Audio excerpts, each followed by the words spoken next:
Hello everybody, नमस्ते NEET ji. So welcome to all NEET and JEE aspirants. और पिछले lecture में हम लोगों ने न्यूमेरिकल सॉल्व करे, जिसमें हमने देखा कि ट्रायंगल लॉ से किस तरीके से या पैराग्राम लॉ से किस तरीके से हम लोग क्वेश्चन को सॉल्व करते हैं।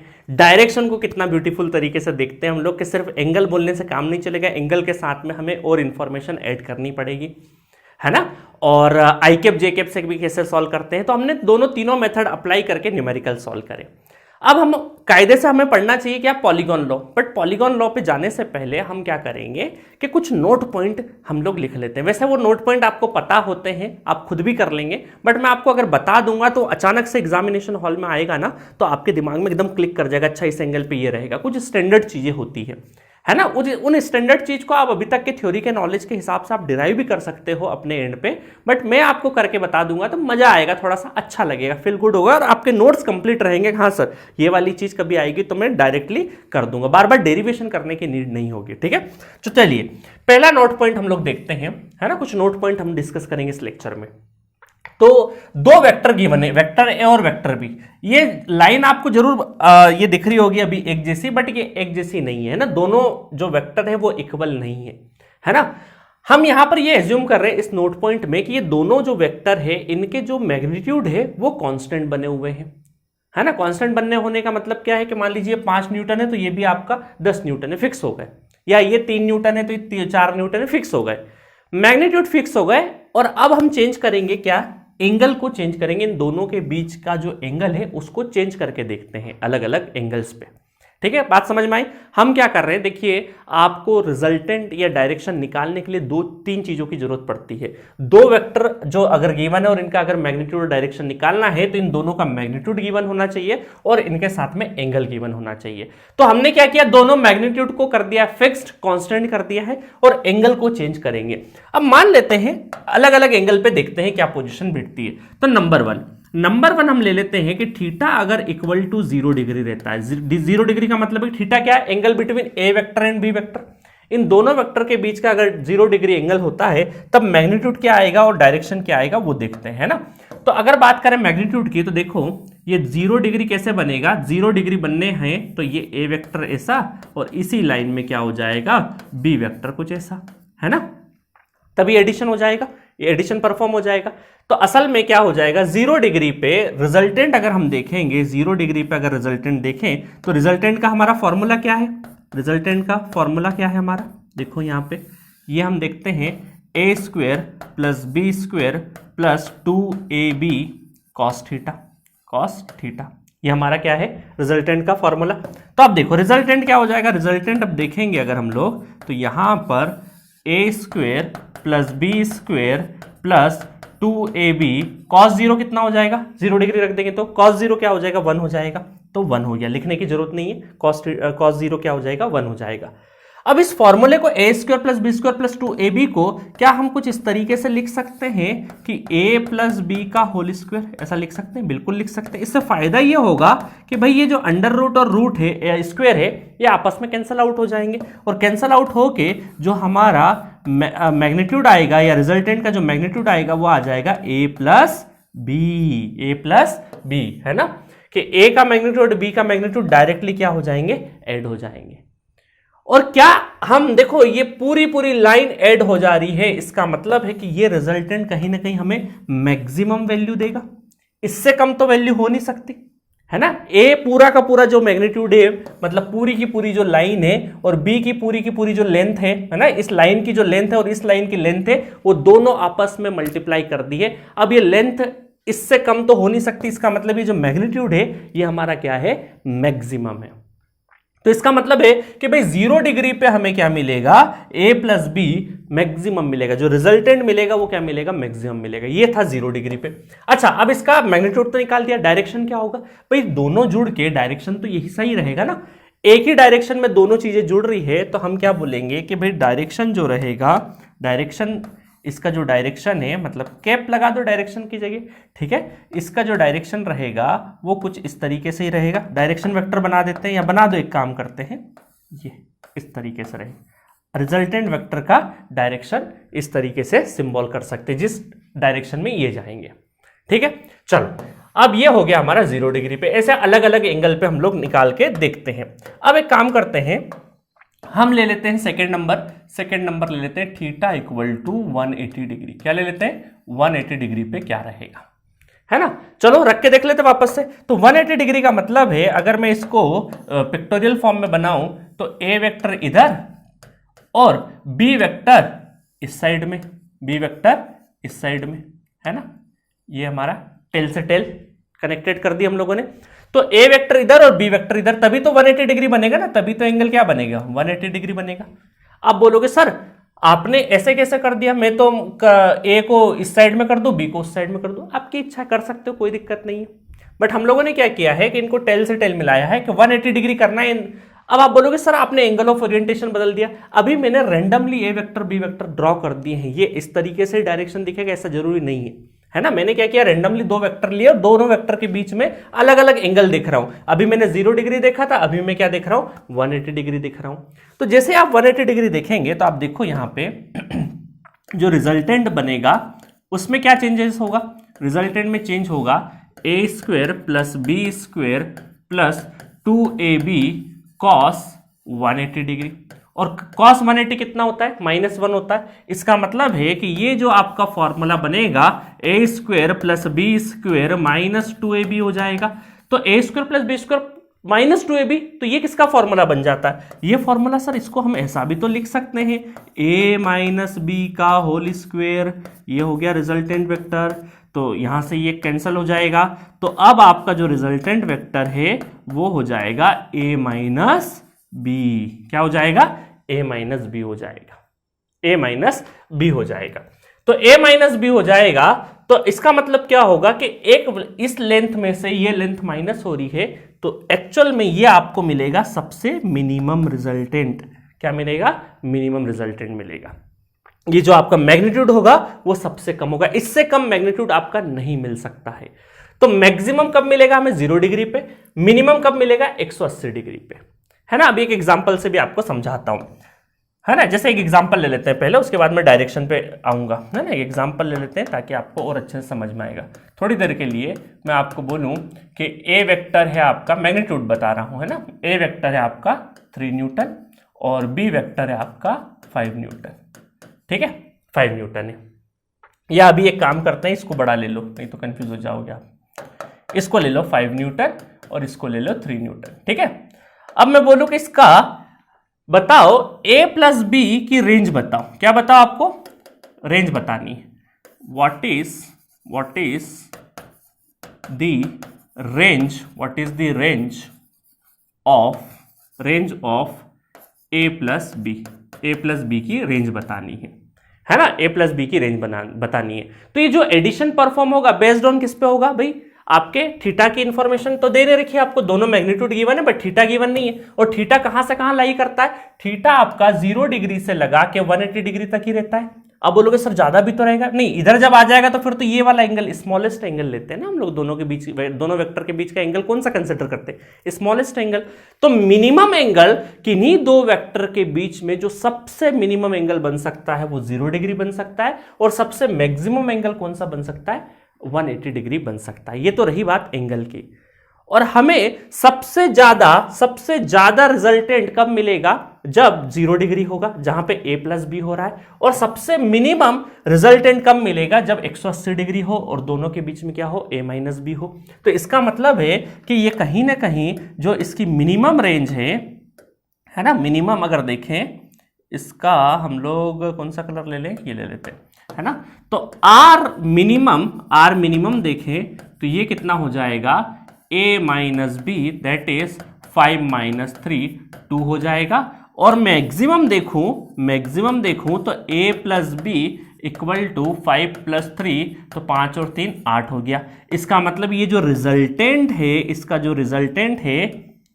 रिजल्टेंट है वो आपका 2 से या 2 के बराबर भी हो सकता है, 2 या 2 से बड़ा, और 8 या 8 से छोटा, है ना, 8 या 8 से छोटा। तो 2 से लगाकर 8 के बीच में इन दोनों का जो वेक्टर परफॉर्म करोगे a प्लस बी, तो इसका जो रेंज होगा वो 2 से लगाकर 8 के बीच में कोई भी वैल्यू आ सकती है, डिपेंड ऑन दी कि एग्जैक्ट थीटा कितना है ना। हमने रेंज बता दी कि भाई इन दोनों को ऐड करोगे आप तो कम से कम जो एडिशन है वो 2 हो सकता है, मिनिमम वो 2 हो सकता है उसका रिजल्टेंट, इसका जो रिजल्टेंट वो 2 हो सकता है, और मैक्सिमम कितना हो सकता है 8 हो सकता है। 8 से ऊपर नहीं जा सकता और 2 से नीचे नहीं जा सकता। इन दोनों के बीच में कोई भी वैल्यू होगी 3 4 5 6 7 8 भी हो सकती है क्योंकि इक्वल टू का साइन लगाया मैंने, और 2 भी हो सकती मिनिमम। तो 2 3 4 5 6 7 8 इन 7 वैल्यूज में से कुछ भी हो सकता है, डिपेंड। और अगर आपसे पूछे कि एग्जैक्ट बताओ भाई इनका, तो भाई एग्जैक्ट बताना है तो आपको एग्जैक्ट एंगल भी तो देना पड़ेगा, है ना। कोई पूछ ले आपसे कि भाई इनका एग्जैक्ट वैल्यू बताओ, तो आप क्या बोलेंगे, भाई एग्जैक्ट थीटा दे दो, तो हम लोग एग्जैक्ट बता देंगे कितना है, ठीक है। तो यहां से क्या हुआ कि भाई मिनिमम, तो आज से एक नोट पॉइंट यहां पर लिख लेना, ये नोट पॉइंट ही चल रहा है वैसे तो यहां पर आप लिख लेंगे कि यहां पर ये जो हमारा a प्लस बी या इसका जो लिमिट है वो कम से कम a माइनस बी, मैग्नीट्यूड लिख रहे हैं ना, और a प्लस बी सारे के सारे मैग्नीट्यूड है ना। तो a माइनस बी और a प्लस बी इन दोनों के बीच में लाई कर सकती है आपकी लिमिट। अब आते हैं डायरेक्शन। अच्छा, अब इसमें डायरेक्शन को लेके देखते हैं। तो मान लेते हैं डायरेक्शन क्या होता है, अल्फा इज द डायरेक्शन। तो मान लीजिए थोड़ी देर के लिए हम देखें कि एक कंडीशन, एक केस एज्यूम कर लेते हैं कि भाई a ग्रेटर देन b है, a ग्रेटर देन b। जैसे इस एग्जांपल में देखते हैं कि अगर मैं मिनिमम के तौर पे बात करूंगा तो a वेक्टर मैंने मान लीजिए इधर बनाया, है ना, और b वेक्टर यहां पे ऐसा बना दिया, b वेक्टर, है ना। ये कब मैं किसकी बात कर रहा हूं, मिनिमम की बात कर रहा हूं, मतलब जब मैं थीटा इक्वल टू 180 डिग्री ले रहा हूं तभी तो आर मिनिमम आएगा। चलो, तो आर मिनिमम कब आ सकता है, जब 5 इधर हो और ये कितना हो, 3 इधर हो।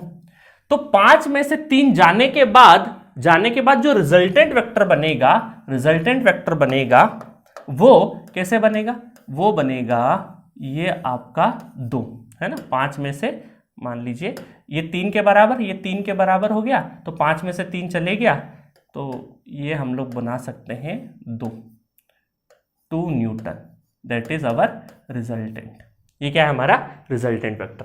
तो इसका मतलब, कहने का मतलब है कि भाई 5 उधर जा रहा है, 3 उधर जा रहा है, तो नेट क्या होगा, 5 में से 3 माइनस होगा, तो जो बड़ा होगा उसके साथ जाएगा ना रिजल्टेंट, है ना। तो 5 में से 3 से देखो, ये 3 इधर जा रहा था, ये 5 न्यूटन का फोर्स उधर लग रहा था, 3 इधर लग रहा था, तो 3 से 3 तो कैंसिल हो गए, बट स्टिल 2 न्यूटन का फोर्स ज्यादा किस साइड में लग रहा है, इस साइड में लग रहा है ना, ए वाले डायरेक्शन में। तो रिजल्टेंट जो रहेगा वो आपका नेट जो रहेगा, नेट फोर्स, वो तो अभी भी क्या है, आपका ए डायरेक्शन की तरफ लगेगा, अगर ए बड़ा होगा तो इसका मतलब है हम ये बोल सकते हैं कि भाई जो बड़ा होगा उसकी साइड में जाएंगे। तो थोड़ी देर के लिए इस एग्जाम्पल में हम ये माने कि अगर ए बड़ा हो गया तो आपका जो डायरेक्शन है, जो अल्फा है, या ऐसा बोल सकते हैं हम लोग कि ये आपका जो रिजल्टेंट है ये इस साइड में चले जाएगा जिधर आपका ए था।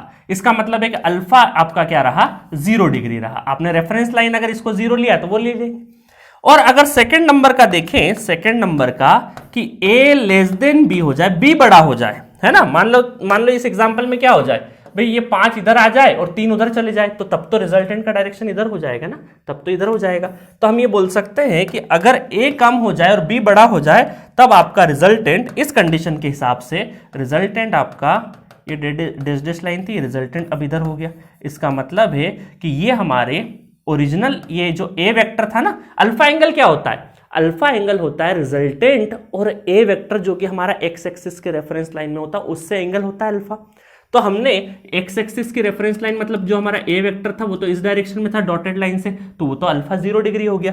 बट यहां पर डॉटेड लाइन से अब रिजल्टेंट इस साइड में है, आपका रिजल्टेंट आपका इस साइड में है, अगर, है ना, रिजल्टेंट इस डायरेक्शन में है, तो हम ये बोलेंगे कि यहां पर जो अल्फा है वो 180 डिग्री है। तो समझना, कंफ्यूज मत होना, थीटा और अल्फा दोनों के दोनों डिफरेंट है ना। तो एक बार पूरा का पूरा मैं रिवाइज करवा देता हूं आपको चाहो तो, ठीक है। हमने क्या किया नोट पॉइंट 1 में कि 2 हमारे पास वेक्टर थे जिनके मैग्नीट्यूड कांस्टेंट थे, हम एंगल चेंज कर रहे हैं अलग अलग। जब हमने 0 डिग्री किया तब हमें पता लगा कि भैया जो आपका रिजल्टेंट है उसका डायरेक्शन तो उसी डायरेक्शन में, जब दोनों साइड के, मान लीजिए 2 अलग अलग फोर्स है एक ही डायरेक्शन में लगा रहे हैं, तो भाई रिजल्ट भी, नेट फोर्स भी उधर ही लगेगा और दोनों का एडिशन लगेगा, है ना। आप समझिए कि 2 दोस्त है, वो एक डब्बे को एक ही डायरेक्शन में खींच रहे हैं एक ही एंगल पे, तो भाई उसका मैक्सिमम रहेगा ना, मैक्सिमम डिस्टेंस रहेगा। और इसका मैक्सिमम क्या हो जाएगा, a प्लस बी कर देना है डायरेक्टली, डायरेक्शन आपका उस साइड में चले जाएगा। सिमिलरली जब 180 डिग्री है तो एक इधर खींच रहा है, एक इधर खींच रहा है। अब नेट किस साइड में बॉक्स खिसकेगा, एक बॉक्स है और उस बॉक्स को एक बंदा इधर से खींच रहा है, एक बंदा इधर से खींच रहा है। अब वो बॉक्स मूव किस साइड में करेगा, जहां पर नेट फोर्स ज्यादा होगा, तो इसीलिए डायरेक्शन आपका क्या रहा, तो यहां पर रिजल्टेंट तो मिनिमम रहेगा भाई, a माइनस बी होगा, क्योंकि दोनों के दोनों क्या है 180 डिग्री पे है, अपोजिट है एग्जैक्टली। तो रिजल्टेंट जो रहेगा और जो नेट फोर्स रहेगा वो a माइनस बी रहेगा, डिपेंड कि कौन बड़ा है ना। अभी a को बड़ा मान लिया तो a माइनस बी बड़ा हो जाएगा तो b माइनस ए हो जाएगा, ठीक है। तो हम ये बोल सकते हैं कि रेंज बता सकते हैं हम दो वेक्टर को देख के कि मिनिमम और मैक्सिमम रेंज कैसे आ सकती है ना, प्लस और माइनस करके। चलो ये बात पता चल गई। दूसरा है कि डायरेक्शन कहां जाएगी, तो भाई डायरेक्शन आपका, इसमें तो कोई लफड़ा ही नहीं था डायरेक्शन का, लफड़ा आएगा इसमें कि इधर कोई एक इधर खींच रहा है, एक उधर खींच रहा है, तो जो ज्यादा खींच रहा होगा उस तरफ डायरेक्शन हो जाएगा। तो इस तरीके से अल्फा और एक में 0 डिग्री, एक में 180 डिग्री, एक में बड़ा इस साइड था, एक में बड़ा इस साइड पे था। तो हमने अल्फा एक्चुअली इसलिए लिया है 0 या 180 डिग्री क्योंकि हमारी रेफरेंस लाइन से हम लोगों ने डिफाइन किया है। कोई इस वाले से डिफाइन करेगा तो फिर अलग तरीके से लिखेंगे, है ना। तो डिपेंड कि क्वेश्चन कैसा पूछा जाएगा उसके हिसाब से हम लोग देखेंगे, ठीक है। चलो एक एंगल और देख लेते हैं फटाफट। ये हो गया हमारा 180 डिग्री। तो मैं एक तीसरा एंगल देख लेता हूं जो कि बहुत काम का है, थर्ड नंबर का है कि थीटा इक्वल टू 90 डिग्री हो जाए तब क्या होगा। थीटा 90 डिग्री हो जाए तब क्या होगा, तब तो बहुत बढ़िया रहेगा सर कि ए और बी हमें पता है। तो ये आते हैं हम लोग रिजल्टेंट पे। तो अब पूरा लिखने की जरूरत नहीं है, a square plus b square plus 2ab cos 90 क्या हो जाएगा, 0 हो जाएगा। अब सिर्फ और सिर्फ ए स्क्वायर प्लस बी स्क्वायर हमारे पास बचेगा, है ना। तो 90 हो जाएगा, तब रिजल्टेंट आपका सिंपली क्या हो गया, ये हो गया ए स्क्वायर प्लस बी स्क्वायर हो गया, ठीक है। अब सर डायरेक्शन, तो डायरेक्शन ऐसा होगा कि अगर दो आपके देखो, ये एक डायरेक्शन आपका ये है और दोनों के बीच में ये ए वेक्टर है और ये बी वेक्टर है, ठीक है। तो ये डायरेक्शन आपका, ये दोनों अगर डिपेंड करेगा कि वैल्यू क्या है, तो ये हो जाएगा अल्फा, ये हो जाएगा अल्फा। तो वही आपको पाइथागोरस से निकाल सकते हो, है ना। जैसे हम लोग अगर यहाँ पे निकाले 10 अल्फा से, तो 10 अल्फा से निकाले, 10 अल्फा हमारा क्या था, B sine theta divided by A plus B cos theta. तो थीटा 90 हो गया, तो साइन 90 तो क्या हो गया 1, तो बी, और कॉस 90 0 हो गया तो बी बाई ए। तो देखो ये बी का लेंथ है ना और ये ए का लेंथ, तो 10 alpha equal to b by a. तो इस तरीके से आप डायरेक्शन निकाल सकते हैं और मैग्नीट्यूड क्या रहेगा, ये रहेगा, ठीक है। तो कई बार ये तीनों केस मैंने इसलिए करवाया है कि कई बार छोटे छोटे न्यूमेरिकल आपको आपकी शीट में या इधर उधर बहुत सारी जगह देखने को मिलेगा। तो आपको अगर डायरेक्टली पूछे 0 डिग्री पे, तो आपको दो वेक्टर दे रखे हैं और 0 डिग्री पूछा है, तो आपको पूरा डेरिवेशन करने की जरूरत नहीं है। आप डायरेक्टली बोल देना 0 डिग्री पे दोनों के दोनों एक ही डायरेक्शन में फोर्स लगाने, तो ए प्लस बी। बोलो 180 डिग्री है दोनों के बीच में, मतलब मिनिमम होगा, तो माइनस कर दो, है ना, ए माइनस बी कर लो। और परपेंडिकुलर होगा, है ना, 0 डिग्री। ये दो वेक्टर समझिएगा, ये जो पाम है ना मेरा, ये क्या समझना, ये एरो समझना, है ना। ये हेड और ये टेल है, ये एक वेक्टर, ये दूसरा वेक्टर, ठीक है। तो ये दोनों एक ही डायरेक्शन में जा रहे हैं, तो उसी डायरेक्शन में रहेगा। ये दोनों अपोजिट हो जाएंगे, ये अपोजिट हो गए, है ना। ये परपेंडिकुलर हो जाएंगे, मतलब परपेंडिकुलर चलो ये सब परपेंडिकुलर बता देते हैं, है ना। तो डायरेक्शन यहाँ पे आ जाएगा, है ना। तो तीनों के तीनों में तो आपको ध्यान रखना ए प्लस बी, ए माइनस बी, और 90 डिग्री होगा, 90 डिग्री होगा तो अंडर रूट क्या करना है, a square plus b square करना है। अंडर रूट में ए स्क्वायर प्लस बी स्क्वायर करना मैग्नीट्यूड, और एंगल कुछ इस तरीके से निकाल लेंगे। तो ये तीनों स्टैंडर्ड एंगल है। अब सर 30 होगा, 60 होगा, तब क्या करेंगे, अरे भाई तब तो आपको फॉर्मूला आपको पता ही है, ये मैं नहीं भी बताता तो भी आपको पता होता। बट ये 0 डिग्री, 180 डिग्री और 90 डिग्री स्टैंडर्ड है। कई बार आपको सॉल्व नहीं करना पड़ेगा, टाइम बचेगा एग्जामिनेशन हॉल में। कई बार दिख गया कि 90 डिग्री डायरेक्ट कर दिया, 180 डिग्री दिखा तो डायरेक्टली दो वेक्टर को माइनस कर दिया, और कुछ भी नहीं देखना है आपको, है ना। तो ये आपको आपके टाइम बचाने में हेल्प करता है, इसलिए मैंने नोट पॉइंट बना के पेश कर दिया है, ठीक है। चलिए नेक्स्ट देखते हैं। देखिए नेक्स्ट पॉइंट है, नेक्स्ट नोट पॉइंट है कि ये भी एक स्टैंडर्ड है, केस है, जो कि कई बार आपको देखने को मिलता है ना। तो इसका पहले मैंने लैंग्वेज फॉर्म लिखा है, उसको फिर डिकोड करके सिंप्लीफाई फॉर्म में लिखा है, ताकि आपको याद रहे लंबे समय तक। तो पहले देखेंगे what is the angle between, क्या लिखा है देखो लैंग्वेज में पकड़ेंगे, what is the angle between A vector and B vector. दो वेक्टर के बीच का एंगल निकालना है ऑफ इक्वल मैग्नीट्यूड्स, दोनों के क्या है मैग्नीट्यूड्स इक्वल है, such that the magnitude of R मतलब वेक्टर मतलब रिजल्टेंट वेक्टर का magnitude is same as that of any of the vector. भाई दोनों बराबर है तो किसी का एक के बराबर हो जाएगा। तो इसको सिंपल भाषा में हम ये बोलेंगे कि भाई resultant vector a plus b है if A vector b vector resultant तीनों का मैग्नीट्यूड क्या है सेम है, then find the angle between A and b.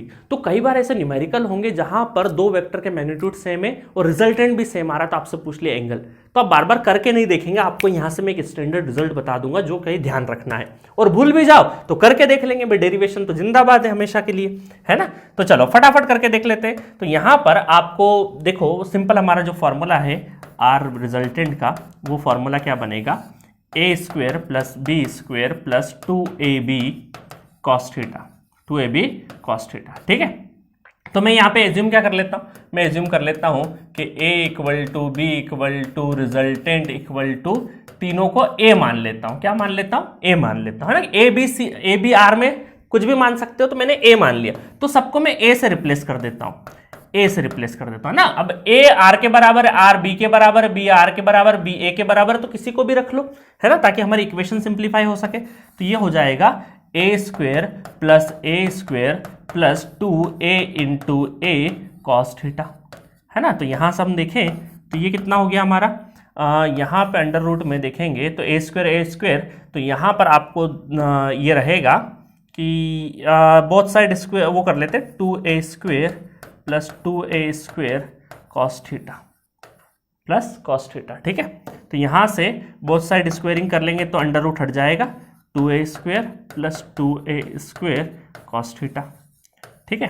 तो यहां से ये इस साइड में आ जाएगा, ये इस साइड में आ जाएगा, तो a square minus 2a square तो माइनस a स्क्वेयर और 2a स्क्वेयर कॉस थीटा, यहां से a square cancel, cos theta कितना आ गया, कॉस थीटा इक्वल टू आ गया -1/2, और -1/2 का मतलब है कि थीटा 120 डिग्री होगा। ऐसे केस में जहां पर दो वेक्टर और उसका रिजल्टेंट भी तीनों के तीनों जब बराबर है, तब आपके दो वेक्टर के बीच का एंगल 120 डिग्री रहेगा। इसको अगर हम बना के भी देखें तो बना के कुछ इस तरीके से देख सकते हैं कि ये हो गया हमारा एक वेक्टर एफ वेक्टर, थोड़ी देर के लिए ये उसका दूसरा एफ वेक्टर, दोनों के बीच में कितना है 120 डिग्री है, 120 डिग्री है। तो अब 120 डिग्री है तो इसका जब रिजल्टेंट बनाएंगे, इसका रिजल्टेंट बनाएंगे जो कि आपका क्या रहेगा, इस एफ के बराबर ही रहेगा, तब आपका जो अल्फा आ जाएगा, अल्फा वो कितना आ जाएगा, ये हो गया अल्फा, ये हो गया आपका रिजल्टेंट जो कि किसके बराबर है, एफ के बराबर ही, एफ के बराबर है। तो ये आपका रहेगा 60 डिग्री, है ना। मैं करके बता देता हूँ 60 डिग्री कैसे। तो tan अल्फा इक्वल टू कितना हो जाएगा, tan अल्फा हो जाएगा b sign theta divided by a plus cos theta, a plus cos theta. तो अब देखो, अब आ गया ना थीटा, थीटा कितना है, इन दोनों के बीच का एंगल जी है 120 डिग्री, तो b साइन 120 डिवाइडेड बाय, इसको हम लोग रिप्लेस कर देते हैं ना, क्या इससे सबको एक जैसा लिख लो, तो ये हो गया a प्लस यहाँ था b, तो b की जगह भी a ले लेंगे क्योंकि b r और ये सबका मैग्नीट्यूड तो बराबर ही है, तो ये हो गया cos 120, है ना। जब इसको सॉल्व करेंगे तो ये हो जाएगा आपका √3/2 a इंटू √3/2 डिवाइडेड बाय, ये हो गया आपका a कॉमन लेके कैंसिल कर देंगे 1 माइनस 1/2, तो 1/2 में से आधा आधा कैंसिल, तो √3 हो गया tan अल्फा, तो tan alpha √3 alpha equal to 60 degree. देखो आगे यहाँ से भी 60 डिग्री आ रहा है, ठीक है।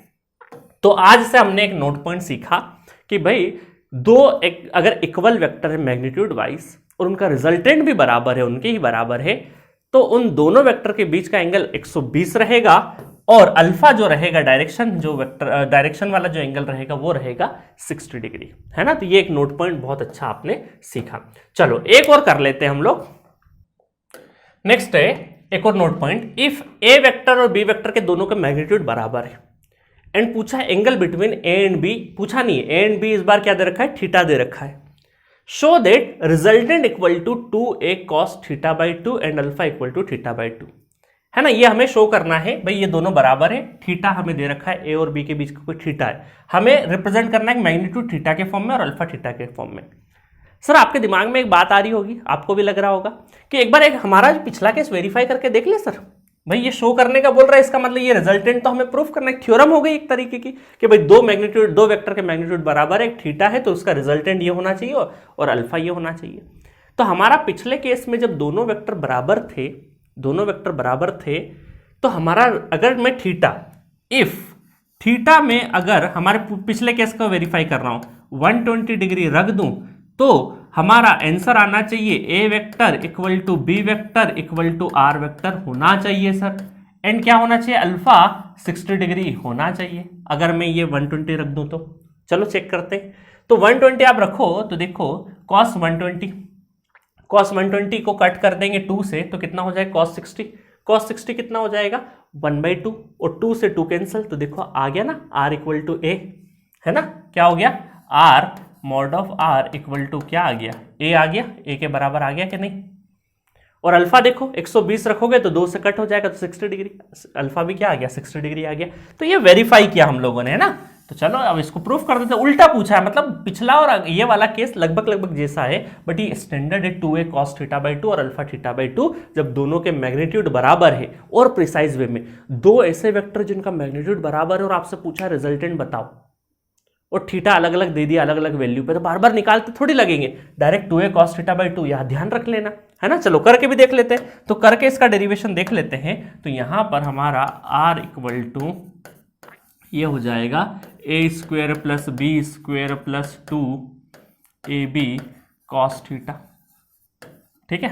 चलो अब हम देख लेंगे दोनों बराबर है तो इसको हम a के फॉर्म में ले लेते हैं। तो r इक्वल टू ये हो जाएगा a स्क्वेयर, b को a लिख देते हैं ना, तो 2a इंटू ए तो a स्क्वेयर cos θ।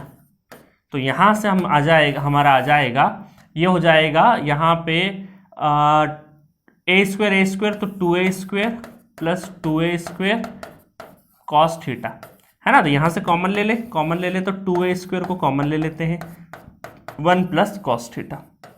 अब देखिए एक आपको कैलकुलस में या ट्रिग्नोमेट्री में फॉर्मूले की लिस्ट में देखना, तो 1 प्लस cos θ को हम ऐसा लिख सकते हैं 2 cos स्क्वेयर θ/2।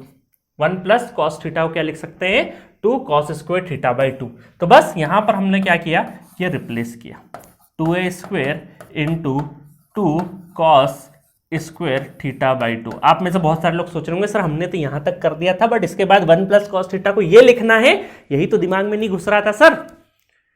तो टेंशन वाली बात नहीं है, फॉर्मूले हैं भूल जाते हैं, एक बार पीछे पेज पलट लेना ट्रिग्नोमेट्री के फॉर्मूले, और ये फॉर्मूला आपको ध्यान होना चाहिए डेरिवेशन करने के लिए, और अदरवाइज तो जरूरत नहीं है याद रखने की भी, आपको यहां से भी पता चल जाएगा क्या है क्या नहीं है। और आपको न्यूमेरिकल सॉल्व करना है, ये शो करने के लिए थोड़ी आएगा कुछ, है ना। बट ये है कि आपको कहीं थ्योरेटिकल क्वेश्चन में 4 ऑप्शन में दिखा दिया तब आप कई बार टिक नहीं कर पाए, तो इसलिए जरूरी है आपके नोट पॉइंट में रहेगा, है ना। और नहीं है तो आप सीख गए कि भाई 1 प्लस cos θ को 2 cos स्क्वायर θ/2 भी लिखते हैं हम लोग। चलो तो ये कितना हो गया हमारा, ये हो जाएगा, अच्छा 2 2 है, a स्क्वायर है तो 2 और a बाहर आ जाएंगे और cos स्क्वायर का भी एक स्क्वायर हटके cos θ/2 हो जाएगा। तो सिंपली आपका क्या आ गया, रिजल्टेंट वेक्टर का जो मैग्नीट्यूड है वो आ गया 2a cos θ/2। अब अल्फा निकालना है तो अल्फा tan अल्फा हम लिखेंगे, तो tan अल्फा क्या हो गया हमारा b sin θ divided by a plus b cos θ, ठीक है। अब यहां पर भी हम रिप्लेस कर देंगे, यहां पे भी क्या रिप्लेस कर देंगे कि a sin θ divided by a दोनों हो जाएंगे तो a को कॉमन लेके 1 प्लस cos θ कर देते हैं, ठीक है। अब देखना यहां पर a से a तो कैंसिल हो गया, साइन थीटा को क्या हम ऐसा लिख सकते हैं, साइन थीटा को भी हम ऐसा लिख सकते हैं 2 sin θ/2 और cos θ/2, ये भी एक फॉर्मूला है साइन थीटा को लिखने का, 2 sin θ/2 cos θ/2 और डिवाइडेड बाय इसका तो अभी हम सीखा कि 2 cos स्क्वायर θ/2, ठीक है, है ना, 2 cos स्क्वायर θ/2। तो यहां पर क्या होगा, ये एक से एक कैंसिल हो जाएगा, ये एक स्क्वायर और ये पूरा कैंसिल, और 2 से 2 कैंसिल, sin θ/2 और cos θ/2 क्या बन जाएगा, tan θ/2 बन जाएगा, tan θ/2 हो जाएगा। और ये रहा tan अल्फा, दोनों साइड में tan इनवर्स ले लेंगे, है ना। कई लोग tan से tan कट कर देते हैं बट ऐसा होता नहीं, tan इनवर्स लिया जाता है, दोनों साइड tan इनवर्स ले लेंगे तो अल्फा इक्वल टू कितना हो गया, θ/2। अल्फा क्या हो गया, θ/2। देखो hence proved alpha theta by 2। तो ये डेरिवेशन था जो कि आपको करवा दिया है, क्योंकि कई बार रिजल्ट आपको पूछ ले कि ये रिजल्ट, तो आप सोचेंगे अगर मान लो ये चीज़ नहीं कराएं तो सर पूरा वेक्टर्स पढ़ा संदीप सर से और ये वाला क्वेश्चन ही नहीं बन रहा है सर हमें। तो इसलिए छोटी छोटी चीजें हैं, अब इनको मैं नहीं भी बताता और प्रॉब्लम में आपको अगर ये दिख जाता कहीं पर तो आप उसको सॉल्व करते और यहां पर अगर ये करेक्ट हो जाता चीजें, आपको फॉर्मूला ढूंढ के मिल जाता तो सॉल्व हो जाता। एक तरीके का क्वेश्चन ही था, इसको कराता नहीं तो भी चल जाता, बट मैं इच एंड एवरीथिंग सब कुछ आपको कवर करा के रहूंगा। बट हाँ, कुछ चीजें आपके लिए प्रैक्टिस के लिए छोड़ूंगा, वो चीजें ही छोड़ूंगा जिसको आप प्रैक्टिस से कर सकते हैं। अदरवाइज कोई ऐसी चीज जो कि इंपॉर्टेंट है, जो कि आपको टाइम बचा सकती है, नंबर बचा सकती है, वो सारी की सारी चीजें मैं कवर करूंगा। ठीक है, तो बीच में पॉलीगॉन पढ़ने से पहले, पॉलीगॉन लॉ पढ़ने के पहले ये कुछ नोट पॉइंट थे जो कि मैंने आपको बता दिए हैं। अब मेरे ख्याल से लेक्चर बड़ा हो गया है, अदरवाइज मेरी इच्छा तो थी पॉलीगॉन इसी लेक्चर में कंप्लीट कर दूं, बट हम लोग ठीक है नेक्स्ट लेक्चर में पॉलीगॉन लॉ भी पढ़ के खत्म कर देंगे। Okay, thank you.